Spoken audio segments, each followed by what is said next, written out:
dünyadaki birçok Ermeni özellikle de vurgulayarak söylüyorum, Diyarbakırlı Ermeniler gençliklerinin, çocukluğunun geçtiği şu kilise biz Ermeniler için çok kutsal bir yer. Dünyanın en büyük Ermeni Ortodoks Kilisesi. Dünyadaki tek 7 horanlı, yani camideki minber dediğimiz 7 horanlı dünyanın tek Ermeni kilisesi.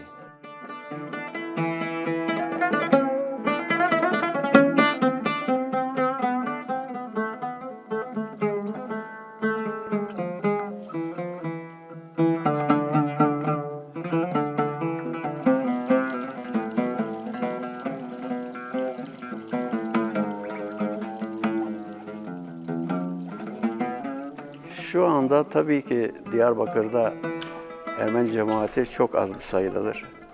Fakat bu kilise bir zamanlar Diyarbakır'daki Ermeni halkının kalabalığı, nüfusu yoğunluğu hakkında bize önemli bir göstergedir.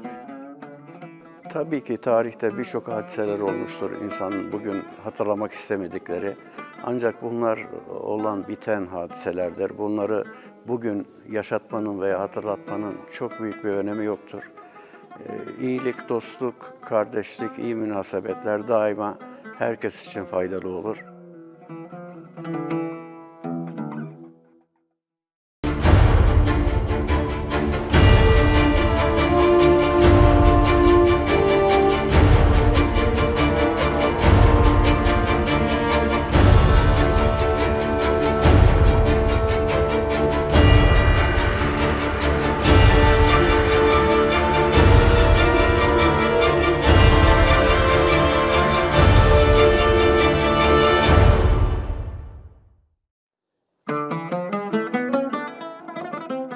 Ben Udi Yervant Bostancı, 1-1-1957 yılında Gavur Mahallesi denilen yerde, namı diğer Hançepek'te doğdum.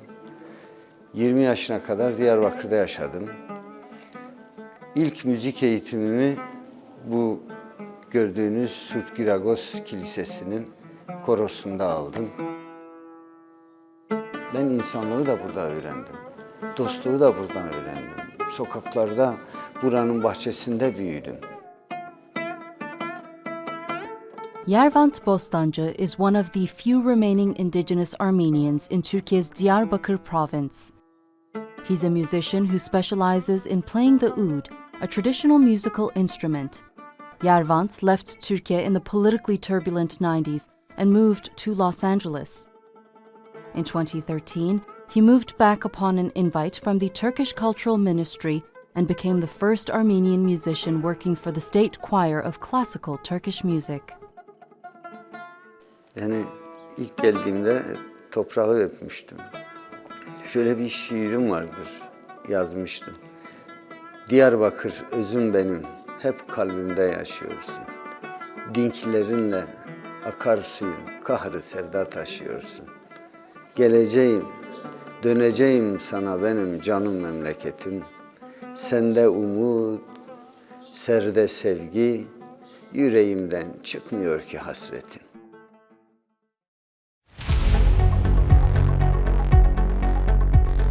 Over the centuries, Anatolia has been a giant melting pot, home to a diverse mix of ethnicities, including Turks, Arabs, North Africans, Greeks, Persians, Kurds, and Armenians.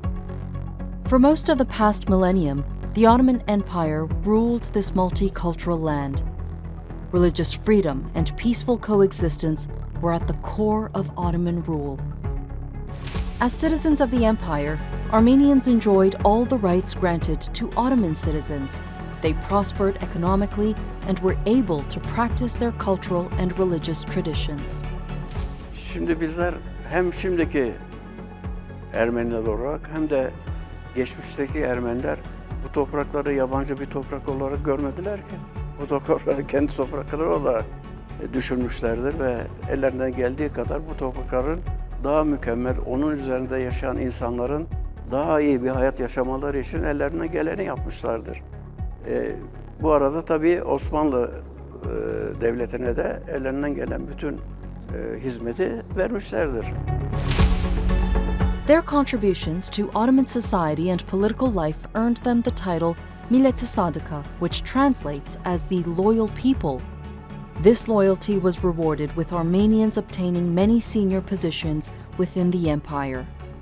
Their situation was quite stable up to the middle or even later of the 19th century. They had lived in the Ottoman Empire for hundreds of years. Many of them had risen to very high positions.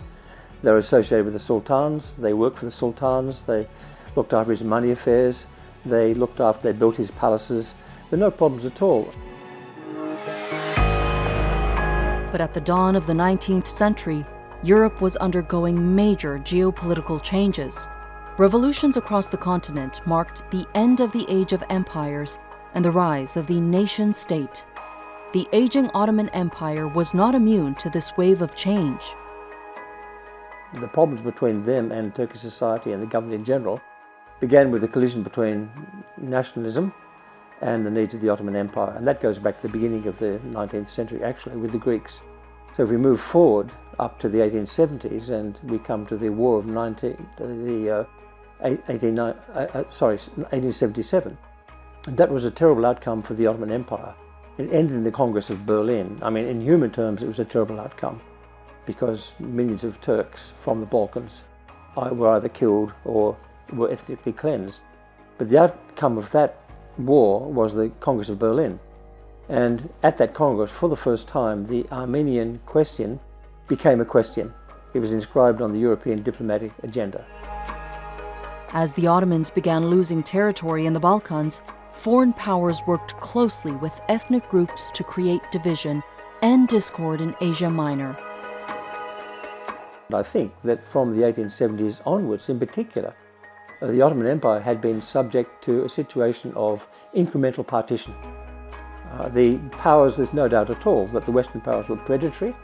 They already had concluded that the Ottoman Empire was going to sink, it was going to fail, and they already had their eyes on the territory they wanted. So even though they spoke publicly about the need to maintain the Ottoman Empire, they weren't really committed to it. The Armenians, who had peacefully coexisted with the Turks for almost a millennium, were one of the target groups. The origin of the Armenian rebellion, Isyan, came from the Armenian revolutionary committees.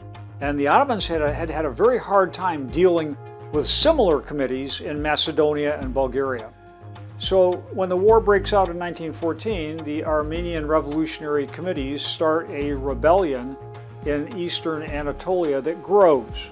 By April of 1915, they had seized or taken control of the city of Van, and rebellions broke out everywhere. Erzurum, Diyarbakir, Sivas, Van, Sarıkamış even.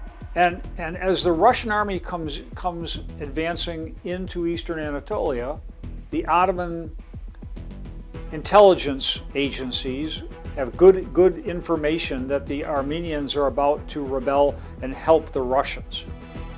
This is a full-blown Isyan. This is an actual rebellion that threatens the eastern front of the Ottoman army's war against Russia in 1915. It's a very serious event.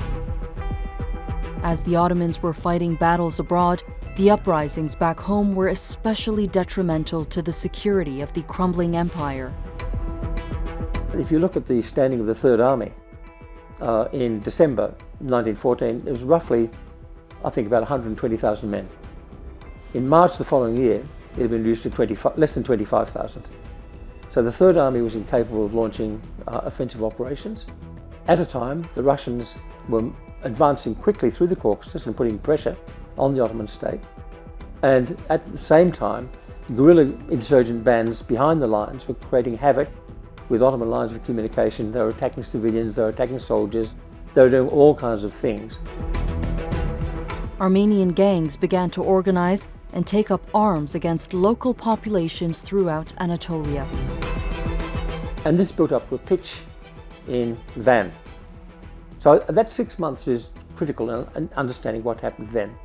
Because the Van uprising, although the Armenians say it was a defense, let's say it's an uprising, was very successful for the Armenians. Like the Ottoman government had to leave the city. The city was declared an Armenian republic, part of an Armenian republic, and was placed temporarily under the control of the Russian administration in the Caucasus. And at the same time, the process of overcoming the Ottoman officials, the Ottoman government, the administration in the town, many Muslims were killed.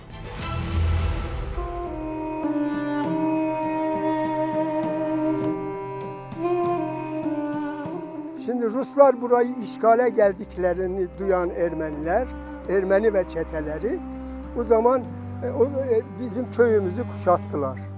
Bizim köyümüz sahildedir, etrafı dağlarla çevrilidir. En yakın köy Alaköy Ermeni köyüdür. Bu Alaköy Ermeni, oradan kalkan Ermeniler ve komiteler bizim köyümüzün etrafını sararak tepeden bayır dediğimiz bir yerden köyümüze hücum etmişler.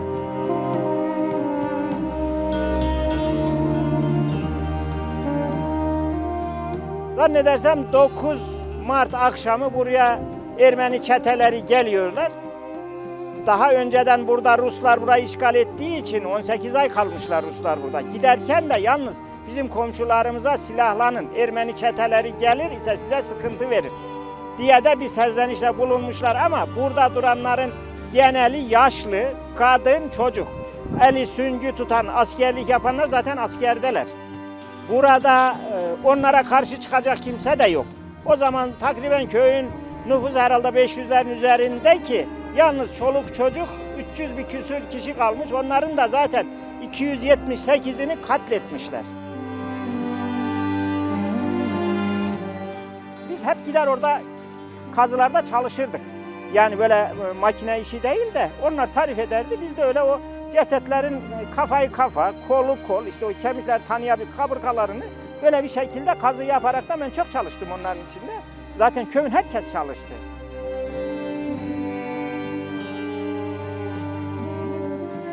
Bu bölgede önemli toplu mezarlar var. Yapılan kazı neticesinde bilim dünyasına kazandırdığımız ve bilim dünyasıyla paylaştığımız kazılarımız var. 519 bin sivil ahalinin katliamı var. Ki ağırlığı da yine kadınlar, çocuklar ve yaşlı ihtiyarlardan oluşan bir bölge. 20'ye yakında kazı çalışmasını neticelendirdi. Yerli yabancı bilim adamlarına davet ettik. Hatta Ermeni bilim adamlarına davet ettik ama gelmediler. The massacres and pillaging by Armenian gangs on eastern Anatolian provinces like Van and Erzurum had a devastating impact on locals. Mesela işte Van şehrinin 200 bine yakın nüfusu varken bu olaylardan sonra Müslüman nüfusu işte 7 binlere falan düşüyor. Ve şehir neredeyse yani Müslümanların yaşadığı bölge neredeyse yani şehir olarak fiziki yapı olarak ortadan kaldırılıyor. Ve büyük bir mağduriyet. Aslında bu mağduriyet sadece Müslümanlar için değil, yarattıkları mağduriyet. Aynı zamanda Ermeniler için ve Ermenilerin aklı başında Ermeniler bu yüzden bu olaylara sürekli karşı çıkıyorlar. Sürekli karşı çıkıyorlar ve engel olmaya çalışıyorlar. Çünkü yaşayacakları mağduriyeti biliyorlar. As a countermeasure, the Ottoman authorities ordered the relocation and resettlement of the Armenian population residing in or near the war zone, away from the supply routes and army transport lines of the Russian army. The Relocation Act, the Sultan's decree of May 31st, 1915, is critical. Here's why.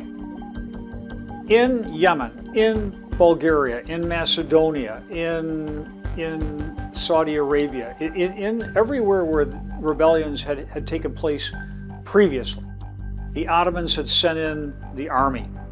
The problem is, in 1915, the army is fighting the Russians, and in April, it's fighting the British at Genocidal. So, and also fighting the British in the Sinai and in Mesopotamia. So there's no army to send in. If you can't send in the army to crush the rebellion, what can you do? And the answer is to relocate the rebellious people. The Spanish had done this in Spain. The United States had done this in the Philippines. The British had done this in the Boer War. So there was precedent in the world for removing people. If you can't crush the rebellion, you can remove the rebellious people. So the Sultan's decree of May 31st, 1915, authorizes the removal of the Armenians who are in rebellion in 6 eastern provinces. It doesn't affect the Armenians in Istanbul or the western provinces. It doesn't affect Armenians in Izmir or the Aegean provinces. It only affects 6 eastern provinces. It is a tactic that is used widely before and after 1915. The Ottoman government took a number of measures for the safe transfer of the Armenian population. Tehcir biliyorsunuz güvenliği ve tedbirleri alınarak yapılan göçürtmedir. Yani işte zaten nizamnamede de tehcir kararında da o özellikle kaydedilir, işte iaşesi, emniyeti devlet tarafından sağlanarak, hatta sorumlu tutularak, hatta zayıflık gösterilenlerin yargılanmasına kadar varılacak bir sorumluluk yüklenerek devlet idarecilerine böyle bir göçme söz konusu, tedbirler alınmış. Olabildiğince güvenlik sağlanarak, elbette bu süreçte büyük sıkıntılar da yaşanıyor ama olabildiğince güvenlik sağlanarak, iaşeleri sağlanarak yapılan bir göçme.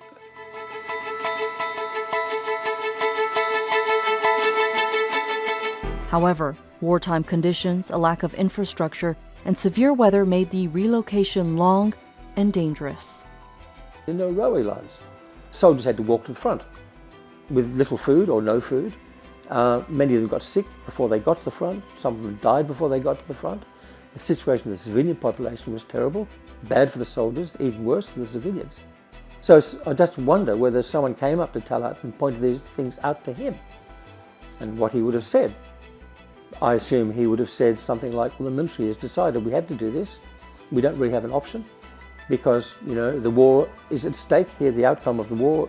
We have to stop these insurgent bands, and if we don't, we might lose the war.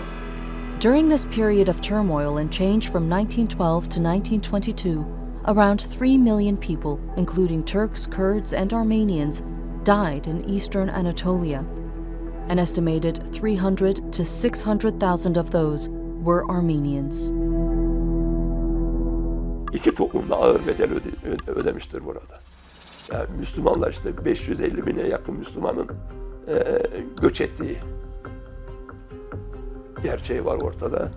Bir diğer taraftan da işte Ermeni toplumunun çetelerin dışında çetelerin yarattığı etki Ermeniler açısından da büyük bir mağduriyeti oluşturuyor. Ve onlar da işte mesela tehcir olayı aslında bu yaratılan terörün sonucu, o bozulan sosyal düzenin sonucu ortaya çıkmıştı. In 1923, Turkey entered a new era with the founding of the Republic. A new Middle East and the Soviet Union were now home to many of the diverse communities of the Ottoman Empire. While the fragmentation of the region had resulted in a period of peace, the scars of the previous decades never fully healed. The claims that Armenians were subject to a genocide by the Ottomans began to appear and gain prevalence.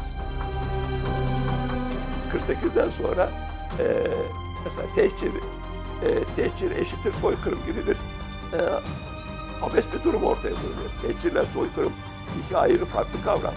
Soykırım nedir? Soykırımın tanımında bir toplumu, bir insan grubunu sadece farklı görüşlerinden dolayı veyahut da farklılıklarından dolayı farklı bir millete mensup olmaları, farklı bir ırka mensup olmaları veyahut da farklı bir inanca mensup olmalarından dolayı yok etme projesidir. Halbuki tehcir böyle değildir. Tehcir savaş halinde olan bir devletin savaş gerisini güvenlik altına alabilmek için ve sivil bir çatışmayı önlemek amacıyla tedbir alması gereken tedbir olarak görülen bir hususiyet.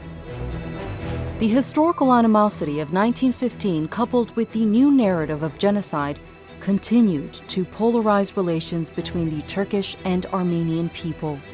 In the late 1970s, this manufactured hate began to manifest itself in the form of terrorism, with the birth of groups like Asala and JCAG.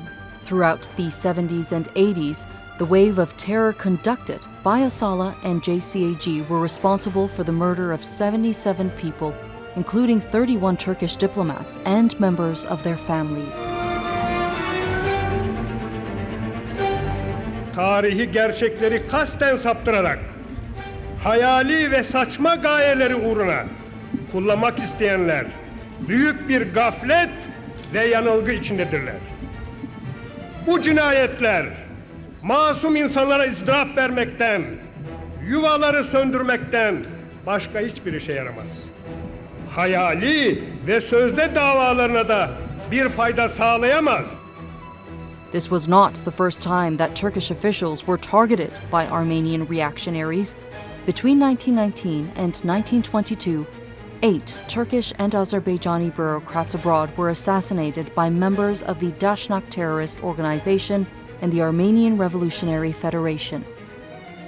The victims included former Ottoman ministers Talat Pasha, Said Halim Pasha, and Cemal Pasha, who were among the highest-ranking administrators during the relocation process of Armenian populations in Anatolia in 1915.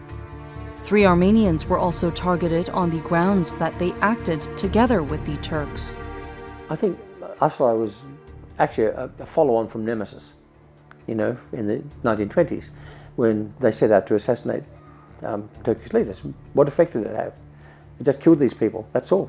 And had they lived, we would have been able to question them. Had Talat lived, we could have asked him questions. Talat, what happened? What went wrong? Did you know this was going to happen? But no, he's dead. We can't ask anything. And I think this is true a lot. Like Cemal Pasha, for example, Cemal was known to have been actually have quite a well-disposed attitude toward the Armenians. He was not responsible for the relocation. He had to kind of bear the consequences and somehow settle these people in Syria. And so he was known to be, to do what he could, try to help. Armenians might not agree with that, but there are facts that contradict the situation. What else did this achieve? It didn't achieve anything. It just hardened hearts. It made people bitter and angry. I think it was the same with the killing of the diplomats, plus the consular staff, plus the general staff, plus all those people who died in the 70s and 80s, I think. The fall of the Soviet Union and founding of the Republic of Armenia in September 1991 was a watershed moment in relations between Turks and Armenians. On December 16, 1991, Turkey became one of the first countries to officially recognize Armenia's independence. This recognition would carry the dialogue between Turks and Armenians to a diplomatic platform and a state-to-state level. But official dialogue between Ankara and Yerevan would be short-lived, as relations were frozen following Armenia's illegal occupation of Azerbaijan's Karabakh region in the early 1990s. The lack of official dialogue created a void, allowing the influential Armenian diaspora in the Western nations to advance its own interests and narratives. It's the Armenian Assembly of America. They were in favor of steps to reconcile between the countries and let historians debate history. But it's that other part, the Armenian National Committee, that tries to obstruct, that tries to keep conflict going, that attacked me when we were close to a Nagorno-Karabakh settlement that would have ended the conflict with Azerbaijan or would have moderated it, because they didn't want that peaceful settlement to happen. But at the end of the day, they obviously haven't carried the day, right? I mean, Azerbaijan and Armenia have settled the conflict. There's going to be a peace treaty soon, no matter how much that one branch of the Armenian diaspora in the United States favors continued conflict rather than peace. The Armenian diaspora's lobby and special interest groups were successful in having many governments pass legislation recognizing the so-called genocide as a political fact. This strategy removed historians from the discussion and placed the burden of historical interpretation on politicians. It's a very political issue. It's not a historical issue per se. In most of the historical community believes that these events have not been fully studied to understand what really happened to the Armenians. So it's a highly political issue, and it's an agenda from diaspora groups. The Armenians have an agenda to perpetuate the genocide and cast themselves as victims. Why would they do that? Well, some Armenians want reparations. Some Armenians would like to collect on insurance policies from 1914. Other Armenians, and the ones I mentioned, just the first two groups, are small. The larger group of Armenians, the diaspora in France, in the United States, in different places in the world, want to continue an identity as Armenians. They're interested in continuing the Armenian language and the Armenian alphabet and Armenian cultural strengths and artistic forms. So part of keeping that identity, to bring people together, is to remember the genocide and when the Armenians were victims. Anger brings people together often more than joy. So these groups are brought together, and they use the accusation of genocide as a rallying cry. They use it to bring people together in anger in hopes of transforming that anger into a positive identity. It's, in the Turkish eyes, very unfair for the Armenian diaspora to accuse Turkey of this because the evidence is not fully informed or fully investigated. In 2005, Turkey proposed the establishment of a joint historical commission with Armenia to study the events of 1915. This initiative would have included an in-depth study of the Ottoman and Armenian archives. In October 2009, Turkey and Armenia signed protocols which included a stipulation for the implementation of a dialogue on the historical dimension with the aim to restore mutual confidence between the two nations. But the initiative was never ratified. One of the most important and under-researched areas of what happened to the Ottoman Armenians is the Armenian population in Western Turkey, in places like Izmir and Istanbul and Izmit and Balıkesir. There are 350,000 Ottoman Armenians who are not moved, who remain in their homes up until the end of the war. Moreover, there are millionaires. There are Ottoman Armenian millionaires living in Istanbul throughout the war. The longest continuously published Armenian newspaper, Genocidal, was published in Istanbul from 1908 until yesterday. So it's hard to embrace genocide if you also acknowledge that there are 350,000 Ottoman Armenians who aren't affected by the relocation, who help the war effort, who are enlisted in the Ottoman army, who send money and packages and relief supplies to the camps in the Tigris-Euphrates basin. It's an under-researched area, and it's very important to remember that many Ottoman Armenians supported the Committee of Union and Progress and supported the government in Istanbul during the war. Diasporadaki Ermenilerin çoğu bu ülkeyi terk eden Ermenilerdir. Ve bu ülkeyi terk ettiklerinde maalesef acı hatıralarla terk etmişlerdir. Onun tepkileri, etkileri halen devam etmektedir. Ancak bu kilise restore edildikten sonra ilk açılışında buraya aşağı yukarı yurt dışından 3-4 bin kişi geldi. Ve bunların çoğu Diyarbakır ve bu coğrafya kökenli Ermenilerdi. Onlar geldikten sonra, buradaki ortamı gördükten sonra görüşleri ve fikirleri değişti. Bu fikirlerin değişmesi için zamana ihtiyacımız var. Bu iyi ilişkiler, buradaki ortamın böyle olması ve bunun yanında Türkiye ile Ermenistan ilişkilerinin gittikçe daha normal bir seviyeye gelmesi, diasporadaki Ermenilerin de görüşlerini, fikirlerini iyi yönde değiştirecektir. Under the Erdogan administration, Turkey has taken a more constructive and diplomatic approach to relations with Armenia. The then Prime Minister Recep Tayyip Erdogan's conciliatory tone in a 2014 speech was reviewed by many as an olive branch to reopen dialogue on the century-old divisive issue. With the Karabakh issue resolved following Azerbaijan's successful operation to liberate its territory, one of the major obstacles blocking a full normalization between Turkey and Armenia has been lifted. I never expected we would get to this point where there's going to be a peace treaty between Azerbaijan and Armenia. During all my years of mediation, the goal was a framework agreement that would establish basic principles of a future peace treaty that would take years and years to negotiate. But now where we are is they're going to negotiate the actual peace treaty. And that is because Azerbaijan settled the dispute with the Second Karabakh War after being provoked.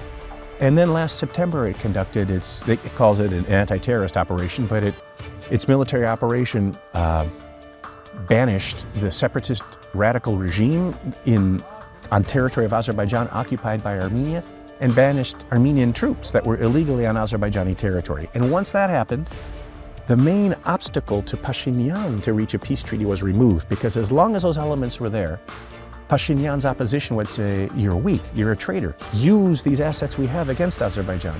Now, those people are gone, and the way is clear for a peace treaty. So it's coming. I just pray that the leaders will remain healthy and in power and have a chance to finalize the agreement that's right within reach right now. Ermenistan'ın kendisine uzatılan barış elini tutmasını ve artık samimi adımlar atmasını bekliyoruz. Her zaman vurguladığım gibi barışın kaybedeni olmaz. Bölgemizde barış, huzur ve refahın tesisi halklarımıza olan borcumuzdur. Biz bu borcu ifa etmek noktasında kararlıyız, samimiyiz. Now both Ankara, Baku, and Yerevan are working more closely together than they have in the past 3 decades to advance mutual interests. But can this increased diplomacy that seeks solutions for the future help answer the lingering century-old questions of a common past?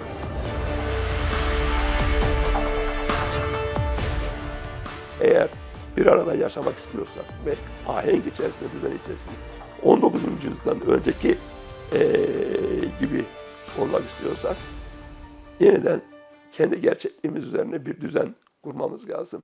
Bunun için de bu kaosu yaratanlara karşı yeni bir anlayış ve duruş gerçekleştirmemiz lazım.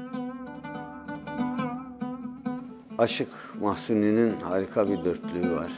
Tabuttaki ölü gibi ölemem, derdim vardır, onun için gülemem.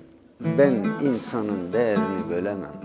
Doğu, batı, gavur, Ermeni, Müslüm, bir bana.